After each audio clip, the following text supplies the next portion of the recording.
안녕하세요, 비트TV입니다.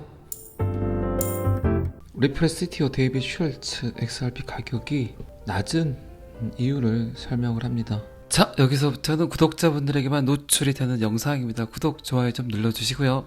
별로 위로가 될 것 같지 않은데 한번 봐보도록 하겠습니다. 왜 낮을까요? 왜 계속 떨어질까요? 408원까지 떨어졌죠, 한화 기준. 지금 비트코인 가격은 16,600불인데 어제 408원 업비트 기준까지 떨어졌습니다. 쭉 빠졌다가 지금은 살짝 423원. 상대 강도 지수를 보니까 거의 30 바닥을 찍고 지금 약간 오르고 있습니다. 424원. 제가 그젠가 이야기 드렸던 리플 저점 410원에서 420원 사이다라고 이야기를 드렸는데 거의 그 지점에 갔다가 약반등을 보였습니다. 반등도 아니고. 그런데 오히려 이런 빠짐이 더 나은 것 같기도 하고, 어쨌든 데이빗 슐츠, 사토시 나카모토가 어쩌면 이런 모습이 아닐까 그런 추측을 해보지만, 데이빗 슐츠도 본인 나름의 컨셉이 있는 것 같아요. 항상 봐도 저 안경은 어디서 했을까요 도대체? 비싼 거겠죠. 자, 리플 CTO 데이빗 슐츠는 XRP 및 기타 주요 암호화폐, XRP뿐만 아니라 다른 알트코인들도 상황은 비슷하다는 이야기겠죠. 아직까지는 소비자들이 미래에 대한 걱정, 암호화폐에 대한 불확실성, 신뢰의 부족, 어떻게 될지 모른다는 불안감, 그렇기 때문에 암호화폐가 성장하기가 힘들다. 미래에 대한 불확실성, 암울하죠. 지금 여러분들도 똑같은 생각들 하고 계시죠. 블록체인 기술도 좋고 4차 산업혁명도 좋지만 어쨌든 그게 쓰이냐 쓰이지 않냐가 중요하죠. 데이빗 슐츠도 똑같은 이야기를 합니다. 암호화폐가 실제로 쓰일 건지 큰 것이 될 것인지에 대한 소비자들의 불확실성의 결과가 결국 가격, 숫자로 나타내진다고 표현을 합니다. 그리고 데이빗 슐츠는 저도 영상을 통해서 여러 번 이야기 드렸지만 2000년에 있었던 닷컴 버블하고 똑같은 현상이다. 그때도 엄청나게 많은 일들을 하겠다고 이야기를 했던 곳들이 많았죠. 그런데 정작 지금 살아남은 건 정말 극소수의 몇 개 안 되는 플랫폼 기업들이죠. 데이빗 슐츠도 2000년 구글을 예로 들면서 검색 엔진 포털 사이트 하나가 수십억 달러 상당의 새로운 부를 창출할 수 있을까 못할까는 그때 당시에도 의구심이 많았고 믿지 못했고, 정말 그게 가능해? 그게 가능한 일이야? 이런 식의 표현을 했다는 겁니다. 제가 영상에서 이야기 드렸지만 결국 그게 되겠어? 그런 일이 어딨어? 그런 일들이 있죠. 그런 일이 있다면 진짜 호기심을 가지고 한 번 더 쳐다봐야 된다고 제가 이야기를 드렸죠. 그런 류의 지금 이야기 중에 가장 최고봉이 어쨌든 지금 시대는 암호화폐가 아닌가 싶습니다. 그리고 암호화폐 중에서도 특히 XRP, 또 한 번 XRP는 $10,000로 디자인되었다. 가능할까요? 그런 일이 어디 있겠습니까? 말이 되나요 그게? 지금 423원짜리가 1,300만원까지 갈 수 있을까요? 그런 일이 일어나겠습니까? 그런데 결국 그런 일들은 그런 불확실성 속에서 수많은 소비자들이 탈락하고 이탈하고 내던지고 욕을 하고 내팽개 쳐질 때 누군가는 그 안에서 크나큰 부를 창출해냅니다. 이게 지금 시대를 가장 잘 표현하는 단어들, 문장들이 아닐까 싶습니다. 여러분들 주위에서 여러분들에게 권했던 사업들, 권했던 일들 잘 된 거 있나요? 스승의 말을 듣고 부모님의 말을 듣고 옆집 아저씨, 옆집 누나, 마트 아주머니, 친구의 말을 듣고 그들의 조언을 듣고 했던 것들 중에 잘 된 거 있었나요? 지금은 모든 게 불확실성이라고 생각을 합니다. 하지만 그 많은 불확실성 속에서 진짜 될 수 없는 것들, 그런 것들에 지금은 투자를 해야 된다고 생각을 하고요. 어쨌든 데이빗 슐츠, 이 양반도 우리들이 생각하는, 제가 생각하는 비슷한 류의 생각들을 계속 하고 있다는 거죠. 그 또한 리플 가격을 보고 한숨을 안 쉬겠습니까? 그 또한 리플 가격을 보고 짜증이 안 났겠습니까? 똑같습니다. 비트코인도 마찬가지고 이더리움도 마찬가지고 그가 보기에는 결국 쓰이게 될 건데, 미래를 블록체인 기술, 암호화폐가 바꿀 거라고 생각을 하는데 정답을 갖고 이야기를 하지만 아무리 짓거려 봤자 그 말을 믿지 않는 소비자들이 훨씬 더 많다는 거죠.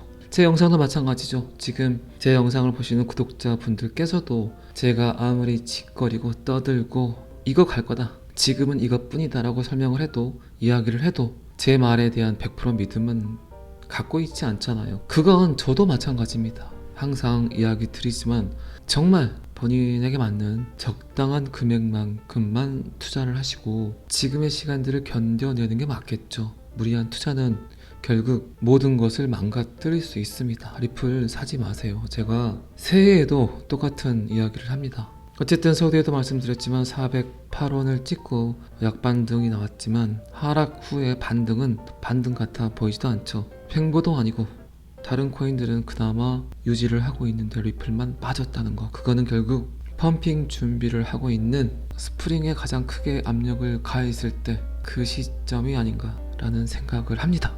어쨌든 모든 사람들이 구글에 대해서 회의적이었지만 일부는 진정한 신봉자가 돼서 구글을 믿고 따라서 수백만 달러의 부자가 되었다. 구글도 그랬듯이 지금 여러분들도 리플에 대한 확신을 가지고 거의 리플을 신격화하고 있죠. 신봉자들과 똑같이. 어떤 분은 저보고 리플 교주 아닌가 이런 또 댓글을 쓰신 걸 제가 봤습니다만, 리플 교주는 아닙니다. 그렇다고 해서 리플 직원도 아니고요. 어쨌든 지금 암호화폐를 통해서 데이비 슈왈츠는 2000년 닷컴 버블과 비교를 했지만 또 구글과 비교를 했지만 제가 항상 이야기 드렸던 제2의 구글이 될 수 있는 코인은 리플이다라고 이야기를 드렸던 그런 이야기들을 여러분들이 어떻게 이해하실지는 모르겠지만 지금 여러분들이 하는 고민 그리고 생각들, 전 세계 모든 사람들이 똑같은 고통을 겪고 있다는 겁니다. 2000년에 포털 사이트 하나를, 검색 엔진 하나를 신뢰했던, 신봉했던 사람들은 결국 수백만 달러의 부자가 됐듯이 여러분들도 지금 시대의 암호화폐에서 제2의 구글을 찾는다면 결국 저는 XRP라고 확신을 합니다. 그리고 요새 자주 연락이 많이 옵니다. 오늘도 굉장히 많은 곳에서 전화가 오더라고요. 그리고 제가 먼저 전화를 하기도 합니다. 전화가 오는 이유는 불안하기 때문에 그러시겠죠. 염려증이 많으신 분들은 어쨌든 전화를 먼저 주시고, 이분은 그것마저도 힘들겠다 하면 제가 먼저 전화를 드립니다. 잘 계시냐고. 어쨌든 너무 걱정하지 마세요. 자, 그는 데이비 슈왈츠는 암호화폐 또한 그때와 현재가 매우 비슷한 상황이라고 이야기를 했습니다.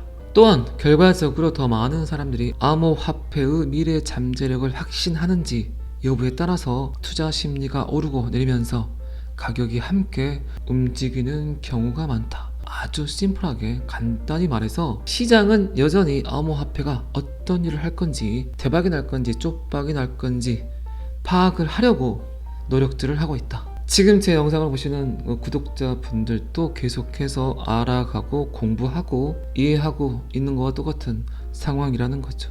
하지만 알아가고 이해는 됐지만 결국 중요한 건 숫자 노름이기 때문에 그 안에서 또 다른 실망을 갖고, 또 호재는 이렇게 많은데 왜 이렇게 가격은 오르지 않아요? 이런 질문들을 충분히 할 수 있다고 생각을 합니다. 어쨌든 신념을 갖고 있냐 갖고 있지 않냐의 차이는 지금 데이비 슈왈츠도 수백만 달러의 부자가 될 건지 아니면 이대로 또 다른 기회를 엿볼 건지 포기할 건지 소비자들의 판단의 몫이라는 겁니다. 하지만 또 다른 기회를 엿보기엔 지금 시대의 흐름이 수많은 대중들의 마음을 막막하게 만들 뿐이죠. 그런 투자처가, 암호화폐 같은 투자처가 다시 이 시대에 찾아올 수 있을까요? 어쨌든 저는 그런 생각들을 한다는 거예요. 제 생각이 다 맞을 수도 없고요. 항상 이야기 드렸지만 암호화폐는 시작도 하지 않았다. 하지만 어쩌면 시작하지 않을 수도 있다고 제가 끊임없이 여러분들께 경고를 했습니다.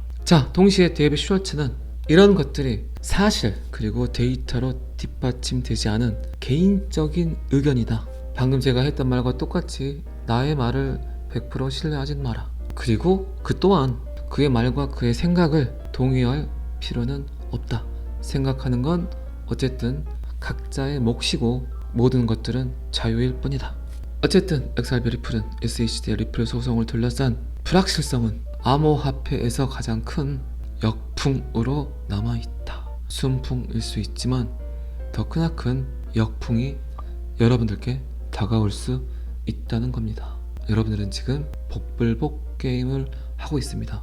이 게임을 계속 할 건지 지속할 건지 아니면 포기할 건지는 분명히 여러분들 개개인의 몫이고, 그리고 그 어떤 판단을 하셨다면 그 판단을 충분히 존중하시기 바랍니다. 자, 이 기사는 여기까지만 보시고요. 제레미 호건 변호사는 리플이 다시 소송을 제기할 수 없기 때문에 SEC와 소송이 끝나게 되면 CFTC에서 다시 불려갈 수 있다는 루머가 떠돌았죠. 미 증권거래위원회에서 소송이 끝나면 다시 CFTC, 미 상품거래위원회에서 리플을 건들 거다, 태클을 걸 거다, 이런 이야기가 계속적으로 나왔고, 그에 대해서 제레미 호건 변호사는 SEC와 소송이 끝나게 되면 다시는 리플에게 소송이란 건 없을 거다, 그렇기 때문에 나는 XRP를 지금 소유하고 있다고 이야기를 했습니다. 그런데 그거는 시간이 지나봐야 알겠죠. 한 번 더 CFTC에서 XRP 리플을 부르게 된다면 잠깐의 환호성과 그리고 또 다른 악몽이 XRP 홀더들에게 찾아올 수도 있겠죠. 어차피 그들이 차려놓은 밥상, 그들이 만들어 놓은 시나리오인데 개미들은 그저 묵묵하게 존버 외에는 답이 없겠죠. SEC와 소송에서 승소를 하고 그리고 쾌재를 부르는 홀더들에게 또 한 번의 아픈 시련이 찾아오면 진짜 그때는 멘탈이 털리겠죠. 현타가 오겠죠. 그런데 뭐 현타도 중독성이 있는 것 같아요. 그리고 약간의 무뎌지는 감정들 뭐 이런 것들이 있죠. SEC와 소송이 끝나고 CFTC에서 또 부르겠습니까? 설마 부를까요? 자, 뭐라고 했는지 잠깐 봐보도록 하겠습니다. 2022년 12월 30일 제레미 호건 변호사는 그가 XRP를 갖고 있는, 소유하고 있는 이유를 이야기를 했습니다. SEC와 XRP 소송이 끝난 다음에 CFTC가 리플을 고소하는 것을 어이없게 생각해야 되는 이유는 바로 CFTC는 본질적으로 사기를 주장을 해야 된다. 하지만 SEC조차도 사기 혐의를 제기할 수 없었다.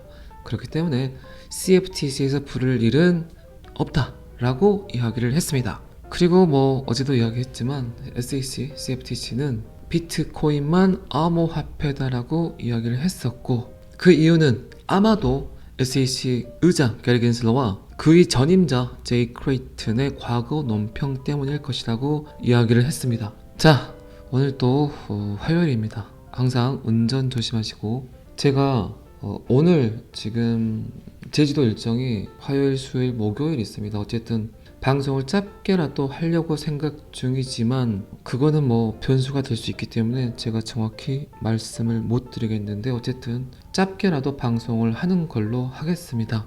그리고 4일날 저녁 6시 반 제주 구독자분들 만나기로 했으니까 또 그분들 뵙고 나서 그 이야기도 제가 짧게라도 하도록 하겠습니다. 잘 아시겠지만 저는 항상 여러분들의 성공 투자를 너무너무 기원합니다. 올해는 대박 좀 내보자고요. 그래야 되겠죠. 자, 오늘은 여기까지 하겠습니다. 구독과 좋아요는 항상 저를 너무너무 힘나게 합니다. 감사합니다. 비트TV였습니다.